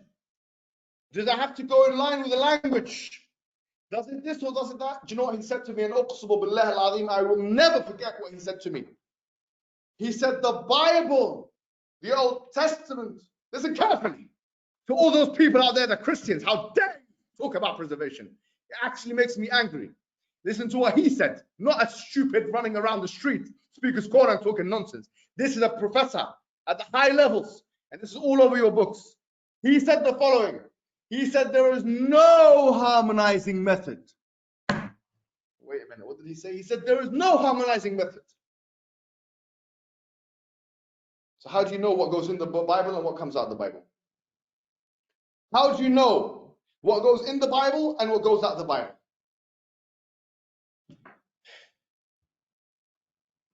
That's really it. And it goes to the judgment, really. You might as well flip a coin. I think Bruce Mesker mentioned this in his book somewhere. You might as well flip a coin. Flip a coin to know what goes in and what goes and doesn't go in. Sorry. You have no narration, zero narration, no chain back to Jesus or Moses. No chain. Don't speak to me. Don't speak about Islam. Don't ever open your mouth about Islam again. Wallahi, don't open your mouth. Don't ever open your mouth. You have no chain. Going back to either Moses or Jesus, you have no chain of narration and you know it. And a lot of you are losing faith and you shouldn't. Uqsimu billah al-azim. I know the Christians are on this chat. Lose faith. I tell you, lose faith. It's better for you. Because this is a nonsense. You have no chain of narration. No chain. And in fact, the Old Testament, he told me in front of me, he said, look, we have the Masoretic text, you have the Dead Sea Scrolls, you have the Masoretic text, you have the Dead Sea Scrolls, and you have the Septuagint. And the Septuagint is not even in Hebrew, my friend. And they say we translate it from the Greek into the Hebrew and then put it into the text. It's like, it's not even the same language. It's not even the same language as that which Moses spoke. It's a translation. And you're making that one of the primary sources in your text criticism.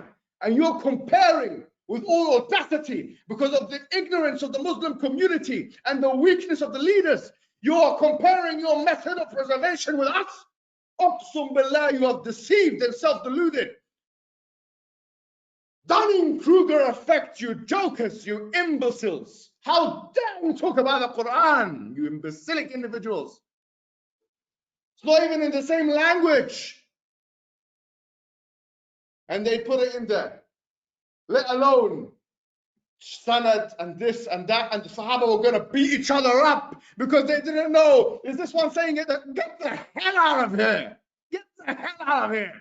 And these weak Muslims in the West sending me emails and this, I'm losing my faith and I'm a hafiz, I'm losing, get the hell out, you are never a strong believer in the first place, you weakling.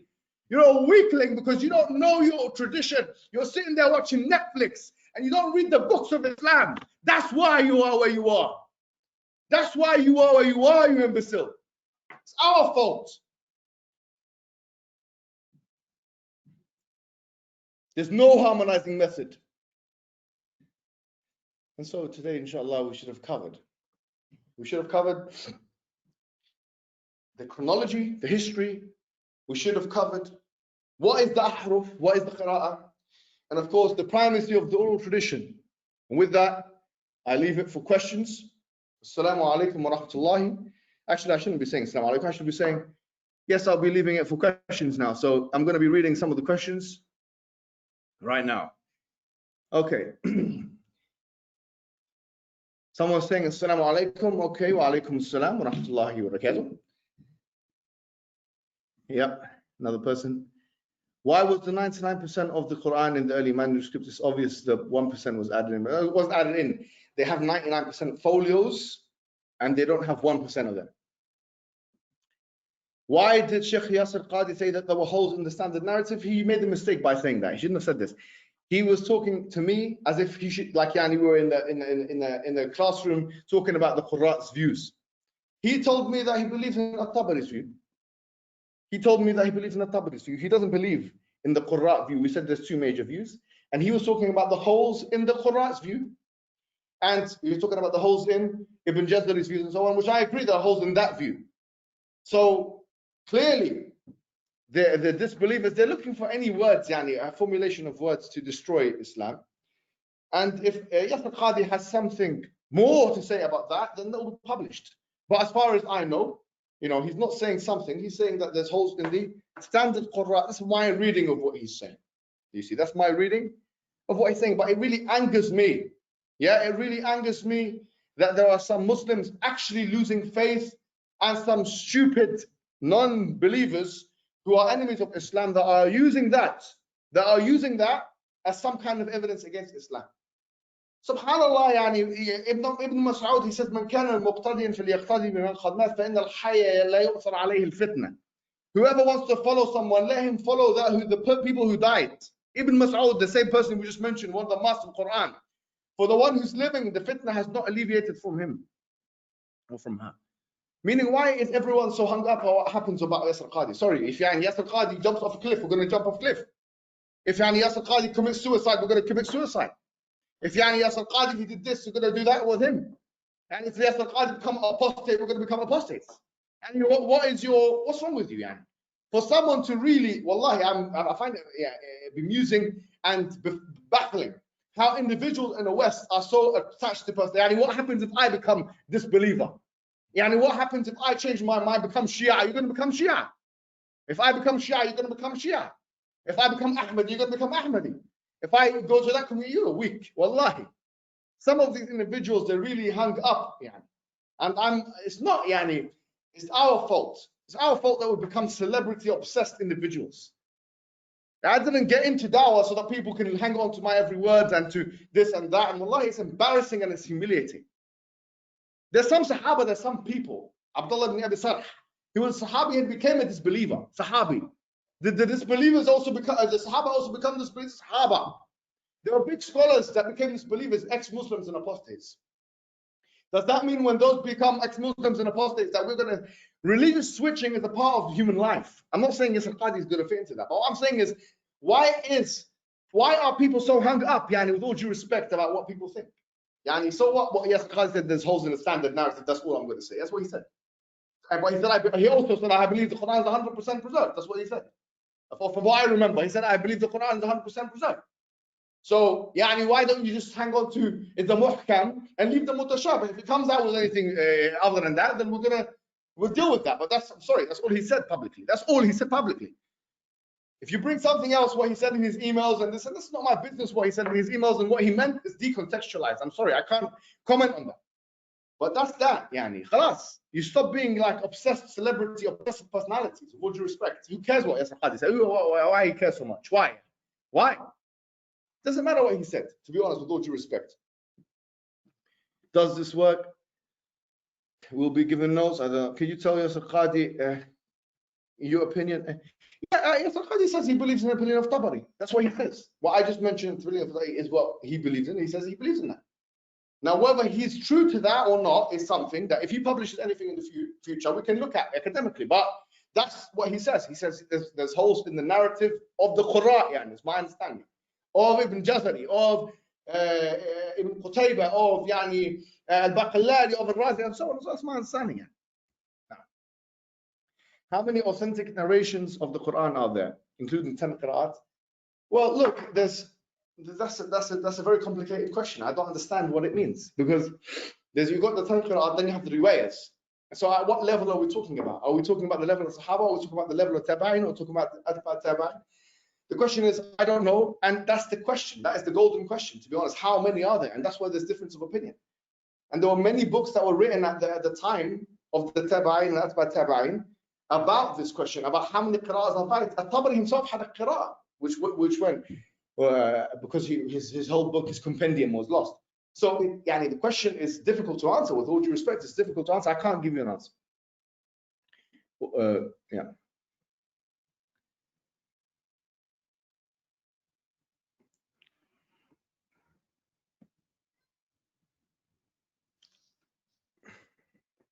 Did early Hanafis use Ibn Mas'ud's Mus'haf? I don't know. I don't know where you're getting that from. I have to ask someone from the madhab, because I don't know about that question. If they use his qira'ah, but the question is ashmal min dhalik. It's wider than that. Some people would read, like in Kufa and this and place, with qira'ahs of Sahaba and Tabi'in. It's true, like al-A'mash and this, and they used to read with certain qira'ahs that were attributed to Sahaba. So they, at the level of Tabi'in, before the Qur'an came into play, they wouldn't be saying I read with Qira'at Hafs and Asim, because these guys weren't around yet, so they weren't teachers yet. So they would be reading at the level of, or the names of this. They would say, for example, harf al-A'mash, or this is the harf of this person or that person. So what the early Hanafis use is baht. I have to go and do research for that. I don't know. Yeah, someone's mentioning the Birmingham manuscript.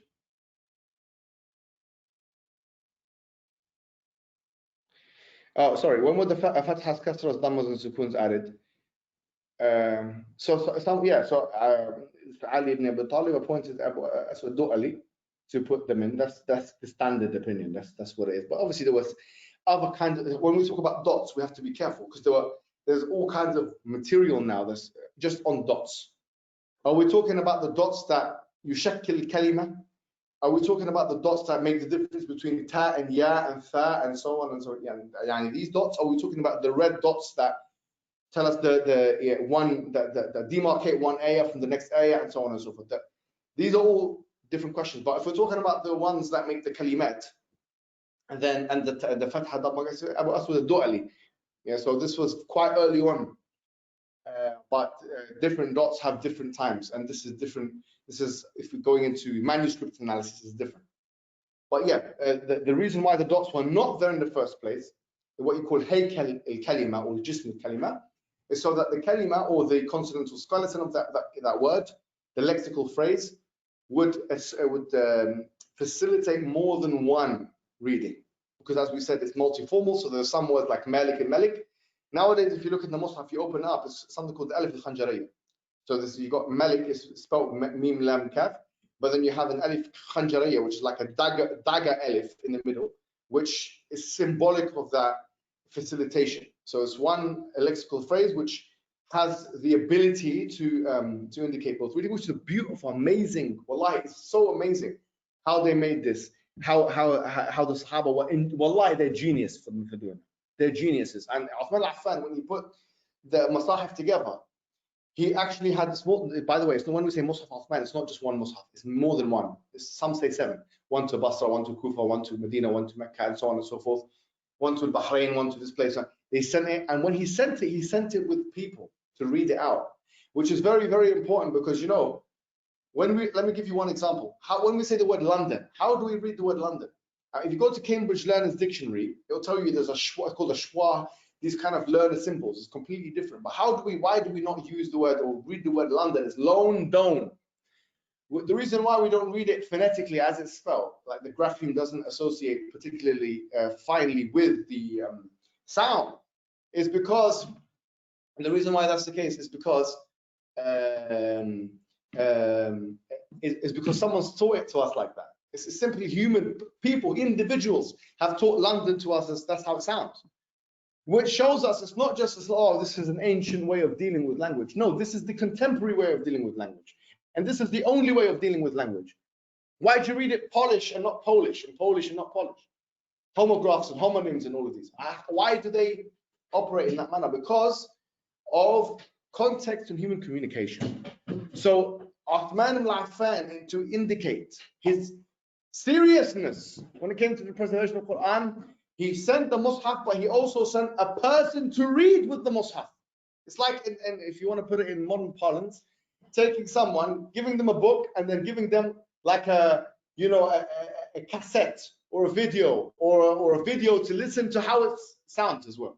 This is the highest level of preservation. Tell me one other ancient document of that time that has that kind of level of it. Tell me one. I want to know. Give me a name. What, the Septuagint, the Masoretic text? Are you joking? The Septuagint, which is a translation, please, man. Please, wallahi, the Christians, it actually makes me physically angry that they're comparing their method of preservation with ours. Makes me physically angry. How dare you? How? And then when they're called, they say, you know, we're just being honest. Yeah, we have text criticism. You don't have text criticism. We do have text criticism. It's called naqd al-qira'at, and we have naqd al-riwayat, and we have a harmonizing method. The only difference between us and you is you don't have a harmonizing method. Anyway, sorry. Ubay ibn Ka'b believed that there were 116 in the Quran. Did he change his mind? Once again, all of those individuals, whoever said there was anything more or less than the canon, either they changed their mind, or they didn't believe in that in the first place. Or they didn't believe in that in the first place. And those two additional dua that were read, but Ubay ibn Ka'b was reading, he didn't believe it was part of the Quran. That was the dua of qunut. You read it when you're doing qunut and stuff. Why would you think that he thinks that that's part of the Quran? And if he did, he had to have changed his mind. Because his asanid also have only 114 surahs. He had to have changed his mind. He can't be, all of his companions, all of his compatriots are reciting it one way and he's going, no, that's sorry, this is not even about ahruf, this is about surah. So there's no majal there for change for that stuff. The Prophet ﷺ said that there are 7 qira'at. Now he said there are 7 ahruf. He didn't say that there were 7 qira'at. He said unzil al-Qur'an ala 7 ahrufin. He didn't say unzil al-Qur'an ala 7 qira'atin. He said unzil al-Qur'an ala 7 ahrufin. Don't confuse the qira'at and the ahruf. They are two different things. They are separate things.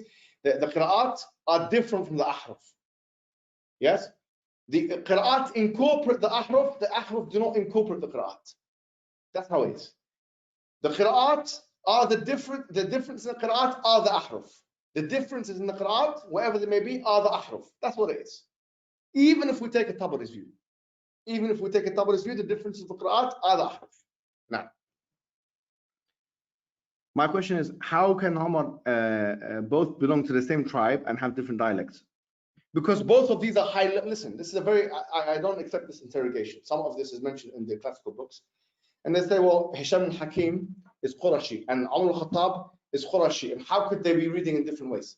But there were not any Qurashis. I'm sorry, Umar al-Khattab was the top people in the whole community. Do you not think the Prophet Muhammad is going to teach Umar and Hisham al-Hakim a dialect which is outside of his tribe? Umar was not one of the ignorant ones. He can take learning, a qira'ah which is not from his dialect. What's the problem? He doesn't require taysir, is what I'm saying. There are some people that require taysir, ease, and he didn't fit the category. If you look at the hadith that says that people that require taysir were the weak ones, the old ones, the little, sorry, not the little ones, the old ones, the weak ones, the shuyukh, the Sheikh al-Fani, the one who couldn't read. So taysir didn't feature for him. He didn't require taysir. So why would the Prophet make it easy for him? And he doesn't. It's like you're giving him. It's like asking this. Go into a bodybuilder and saying, how comes you gave him 80 kilograms to do bench press? Because he can handle it. He can handle 80, 100, 120. No problem. So why does he require the facilitation? Just because they're from the same tribe doesn't mean this. So clearly that's not, I don't know, it's just not the best term. What's the best book on ahruf and qira'at that you recommend in English? I don't know about books, to be honest, in English. I haven't read too many of them. But in Arabic, there's Tayyibus al-Nashr, the muqaddimah of that, and the read muqaddimah of al-Tabari. And these two will give you a good grounding because we've just covered that today. So if you read those two, then you'll be okay. In terms of the English language, go to that wallahi, this is actually one of the best things I've read in Yaqeen, that thing by Nazir Khan. It's actually one of the best things in English I've read. I haven't read that much in English. It's 40 pages and it will give you an overview of some of the main opinions. 40 pages, it's very good. So go to that. Something that confuses me, if alternate qira'at follow the Uthmanic code, how comes there are added letters and words in narration of Warsh such as تحت من تحتها الانهار تحتها الانهار وسارعوا and so on. Yeah, I get you. Because when we say the Uthmanic text is that there's more than one mushaf. So Uthman al-Affan, he had one mushaf with سارعوا إلى مغفرة, and he had another mushaf with وسارعوا. You see.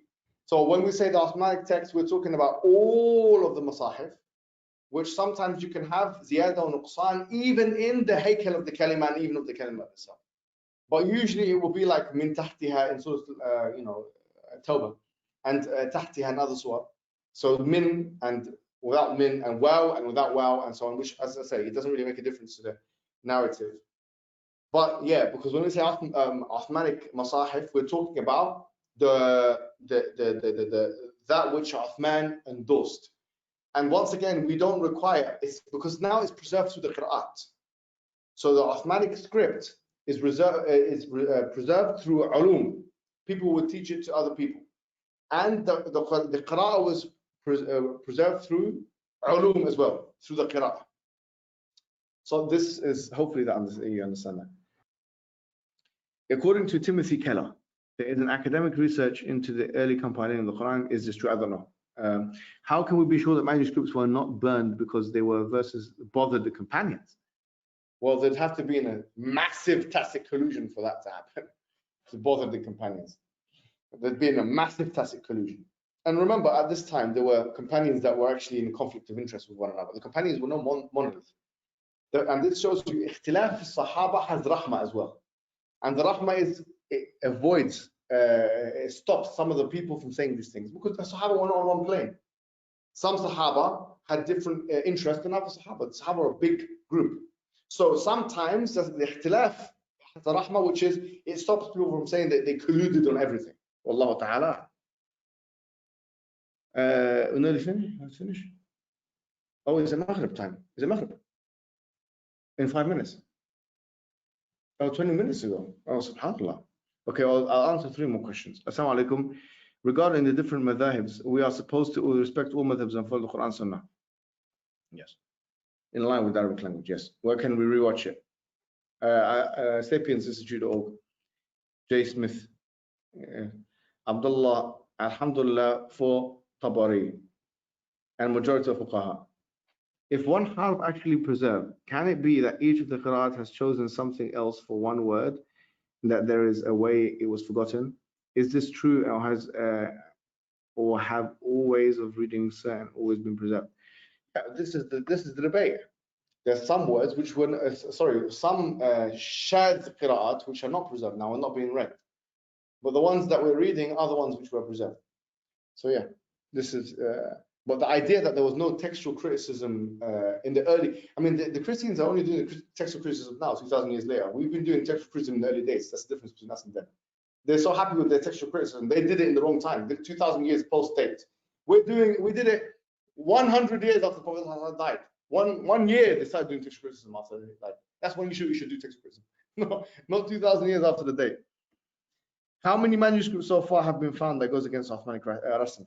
So according to Muhammad Tahsan, which I found this in Yaqeen's paper, and I chased it up, is 19 words or 19 mawatin, yeah, with a sahih hadith.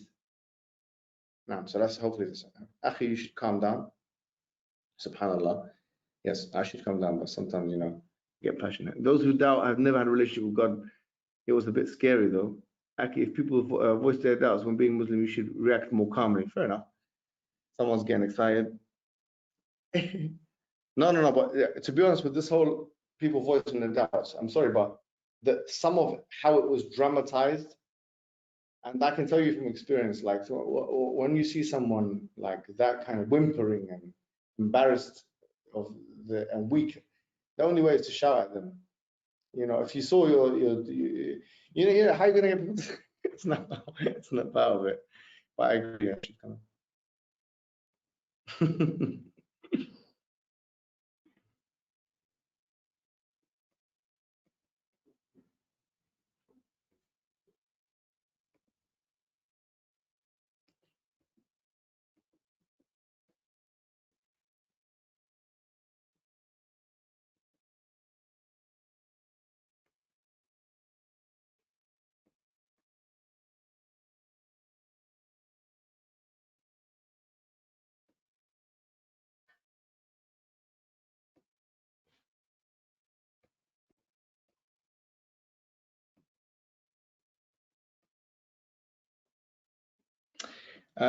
There's all kinds of questions about Orientalists. I'm trying to get a good question here. Yeah. Someone's asking about the method that was required, that each person in the beginning, in the early days, needed two Sahaba in order for the each ayah to be confirmed, which is true. No, the harf is not a specific way of reading the whole Quran. It's a specific way of reading one word. Yeah, it's not the whole Quran. It's one word.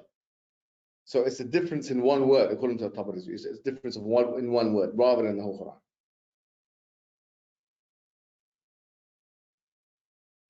It's saying that the Quran has not changed even a single word.